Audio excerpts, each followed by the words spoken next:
أعوذ بالله من الشيطان الرجيم. بسم الله الرحمن الرحيم. الحمد لله الذي أنزل على عبده الكتاب ولم يجعل له عوجا قيما لينذر بأسا شديدا من لدنه ويبشر المؤمنين الذين يعملون الصالحات أن لهم أجرا حسنا ماكثين فيه أبدا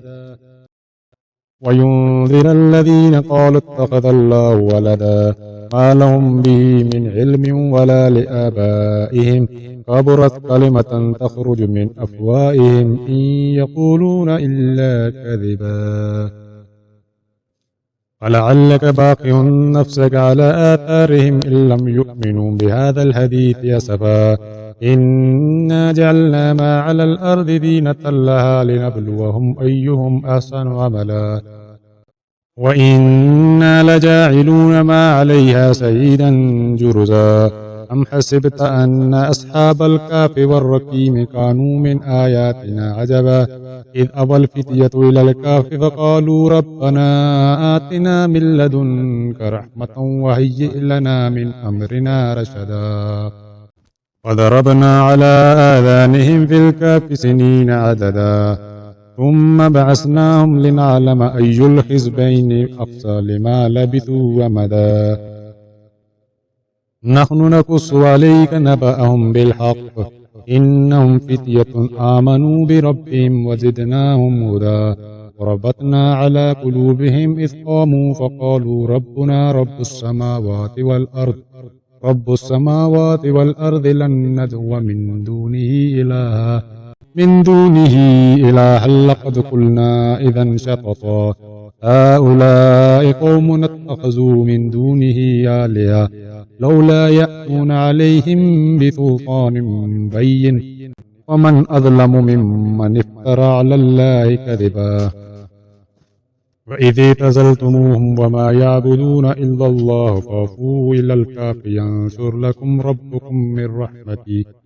ربكم من رحمته وهيئ لكم من أمركم مرفقا وترى الشمس إذا طلعت تزاور عن كهفهم ذات اليمين وإذا غربت تقرضهم ذات الشمال وهم في فجوة منه ذلك من آيات الله من يهد الله فهو المهتد ومن يضلل فلن تجد له وليا مرشدا وتحسبهم أيقاظا وهم رقود ونقلبهم ذات اليمين وذات الشمال وقلبهم باسط ذراعيه بالوسيد لو اطلعت عليهم لوليت منهم فرارا ولمليت منهم رعبا وكذلك بعثناهم ليتساءلوا بينهم قال قائل منهم كم لبثتم قالوا لبثنا يوما أو بعض يوم قالوا ربكم أعلم بما لبثتم فابعثوا أحدكم بورقكم هذه إلى المدينة ولينظر أيها أزكى طعاما فليأتكم برزق منه وليتلطف ولا يشعرن بكم أحدا إنهم إن يظهروا عليكم يرجموكم أو يعيدوكم في ملتهم ولن تفلحوا إذا أبدا وكذلك أثرنا عليهم ليعلموا أن وعد الله حق وأن الساعة لا ريب فيها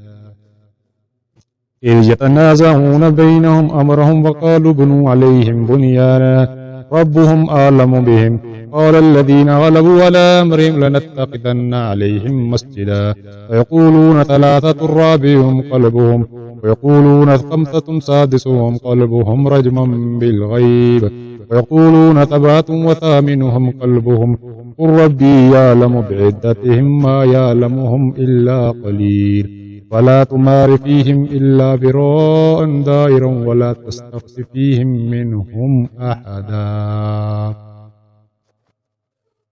ولا تقولن لشيء إني فاعل ذلك غدا إلا أن يشاء الله واذكر ربك إذا نسيت وقل عسى أن يهديني ربي لأقرب من هذا رشدا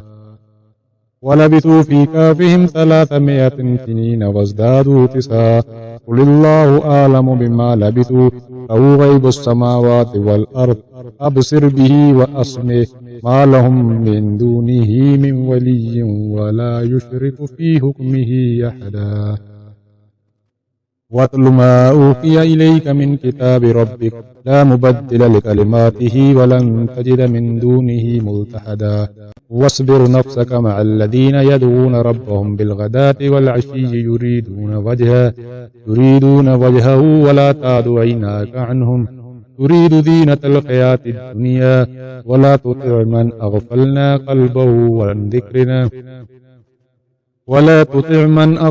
قلبه عن ذكرنا واتبع هواه وكان أمره فرطا وقل الحق من ربكم فمن شاء فليؤمن ومن شاء فليكفر إنا أعتدنا للظالمين نارا أحاط بهم سرادقها وإن يستغيثوا يغاثوا بماء كالمهل يشفي الوجوه بئس الشراب وساءت مرتفقا إن الذين آمنوا وعملوا الصالحات إنا لا نضيع أجر من أحسن عملا أولئك لهم جنات عدن تجري من تحتهم الأنهار يحلون فيها من أساور من ذهب ويلبسون ثيابا خضرا من سندس وإستبرق متكئين فيها على الأرائك نعم الثواب وحسنت مرتفقا واضرب لهم مثل الرجلين جعلنا لأحدهما جنتين من آناب وحففناهما بنخل وجعلنا بينهما زرعا كلتا الجنتين آتت أكلها ولم تظلم منه شيئا وفجرنا خلالهما نهارا وكان له ثمر وقال لصاحبه وهو يحاوره أنا أكثر منك مالا وأعز نفرا ودخل جنته وهو ظالم لنفسه قال ما أظن أن تبيد هذه أبدا وما أظن الساعة قائمة ولئن رددت إلى ربي لأجدن خيرا منها منقلبا قال له صاحبه وهو يحاوره وكفرت بالذي خلقك من تراب ثم من نطفة ثم سواك رجلا لكن هو الله ربي ولا أشرك بربي أحدا ولولا إذ دخلت جنتك قلت ما شاء الله لا قوة إلا بالله إن ترني أنا أقل منك مالا وولدا فعسى ربي أن يؤتيني خيرا من جنتك ويرسل عليها حسبانا من السماء فتصبح صعيدا زلقا أو يصبح ماؤها غورا فلن تستطيع له طلبا وأحيط بثمره فأصبح يقلب كفيه على ما أنفق فيها وهي خاوية على عروشها ويقول يا ليتني لم أشرك بربي أحدا ولم تكن له فئة ينصرونه من دون الله وما كان منتصرا هنالك الولاية لله الحق هو خير ثوابا وخير عقبا واضرب لهم مثل الحياة الدنيا كماء إن أنزلناه من السماء فاختلط به نبات الأرض فأصبح هشيما تذروه الرياح وكان الله على كل شيء مقتدرا المال والبنون زينة الحياة الدنيا والباقيات الصالحات خير عند ربك ثوابا وخير أملا ويوم نطير الجبال وترى الأرض باردة وحشرناهم فلم نغادر منهم أحدا وعرضوا على ربك صفا لقد جئتمونا كما خلقناكم أول مرة بل زعمتم أن لن نجعل لكم موعدا ووضع الكتاب فترى المجرمين مشفقين مما فيه ويقولون يا ويلنا ما لهذا الكتاب لا يغادر صغيرة ولا كبيرة إلا أحصاها ووجدوا ما عملوا حاضرا ولا يظلم ربك أحدا وإذ قلنا للملائكة اسجدوا لآدم فسجدوا إلا إبليس كان من الجن ففسق عن أمر ربي أفتتخذونه وذريته أولياء من دوني هم لكم عدو بئس للظالمين بدلا ما أشهدتهم خلق السماوات والأرض ولا خلق أنفسهم وما كنتم متخذ المذلين عزلا ويوم يقول نادوا شركائي الذين زعمتم فدعوهم فلم يستجيبوا لهم وجعلنا بينهم موبقا ورأى المجرمون النار فظنوا أنهم مواقعوها ولم يجدوا عنها مصرفا ولقد صرفنا في هذا القرآن للناس من كل مثل وكان الإنسان أكثر شيء جدلا وما منع الناس أن يؤمنوا إذ جاءهم الهدى ويستغفروا ربهم إلا أن تأتيهم سنة الأولين أو يأتيهم العذاب قبلا وما نرسل المرسلين إلا مبشرين ومنذرين ويجادل الذين كفروا بالباطل ليدحضوا به الحق واتخذوا آياتي وما أنذروا هزوا ومن أظلم ممن ذكر بآيات ربه فأعرض عنها ونسي ما قدمت يداه إنا جعلنا على قلوبهم أكنة أن يفقهوه وفي آذانهم وقرا وإن تدعوهم إلى الهدى فلن يهتدوا إذا أبدا وربك الغفور ذو الرحمة لو يؤاخذهم بما كسبوا لعجل لهم العذاب بل لهم موعد لن يجدوا من دونه موئلا وتلك القرى أهلكناهم لما ظلموا وجعلنا لمهلكهم موعدا وإذ قال موسى لفتاه لا أبره حتى أبلغ مجمع البحرين أو أمضي حقبا فلما بلغ مجمع بينهما نسيا حوتهما فاتخذ سبيله في البحر سربا فلما جاوز قال لفتاه آتنا غداءنا لقد لقينا من سفرنا هذا نسبا قال أرأيت إذ أبينا إلى الصخرة فإني نسيت الحوت وما أنساني إلا الشيطان أن أذكره واتخذ سبيله في البحر عجبا قال ذلك ما كنا نبغي فارتد على آثارهما قصصا فوجدا عبدا من عبادنا آتيناه رحمة من عندنا وعلمناه من لدنا علما قال له موسى هل أتبعك على أن تعلمني مما علمت رشدا قال إنك لن تستطيع معي صبرا وكيف تصبر على ما لم تحط به خبرا قال ستجدني إن شاء الله صابرا ولا آسي لك أمرا قال فإن اتبعتني فلا تسألني عن شيء حتى أقص لك منه ذكرا انطلقا حتى إذا ركبت في السفينة خرقها قال حرقتها لتغرق أهلها لقد جئت شيئا إمرا قال ألم أقل إنك لن تستطيع معي صبرا قال لا تؤاخذني بما نسيت ولا ترهقني من أمري يسرا انطلقا حتى إذا لقيا غلاما فقتله قال قتلت نفسا زكية بغير نفس لقد جئت شيئا نكرا قال ألم أقل لك إنك لن تستطيع معي صبرا قال إن سألتك عن شيء بعدها فلا تصاحبني قد بلغت من لدني عذرا انطلقا حتى إذا أتيا أهل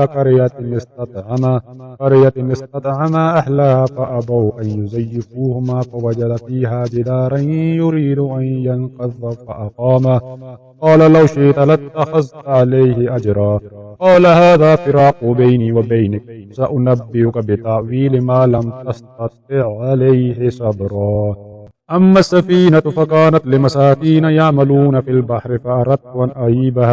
أن أعيبها وكان وراءهم ملك يأخذ كل سفينة غصبا وأما الغلام فكان أبواه مؤمنين فخشينا أن يرهقهما طغيانا وكفرا فأردنا أن يبدلهما ربهما خيرا منه زكاة وأقرب رحما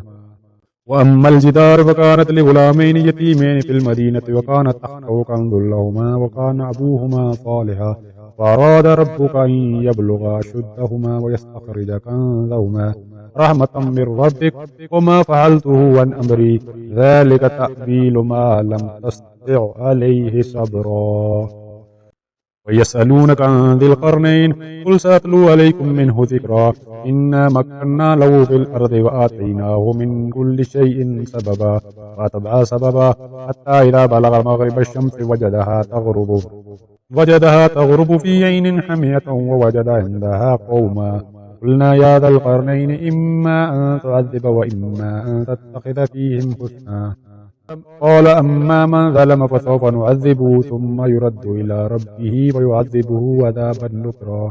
وأما من آمن وعمل صالحا فله جزاء الحسنى وسنقول له من أمرنا يسرا ثم أتبع سببا حتى إذا بلغ مطلع الشمس وجدها تطلع على قوم لم نجعل لهم من دونها سترا كذلك وقد أحطنا بما لديهم خبرا ثم أتبع سببا حتى إذا بلغ بين السدين وجد من دونهما قوما لا يكادون يفقهون قولا قالوا يا ذا القرنين إن ياجوج وماجوج مفسدون في الأرض فهل نجعل لك خرجا على أن تجعل بيننا وبينهم سدا قال ما مكني فيه ربي خير فأعينوني بقوة أجعل بينكم وبينهم ردما آتوني دبر الحديد حتى إذا ساوى بين الصدفين قال انفخوا حتى إذا جعله نارا قال آتوني أفرغ عليه قطرا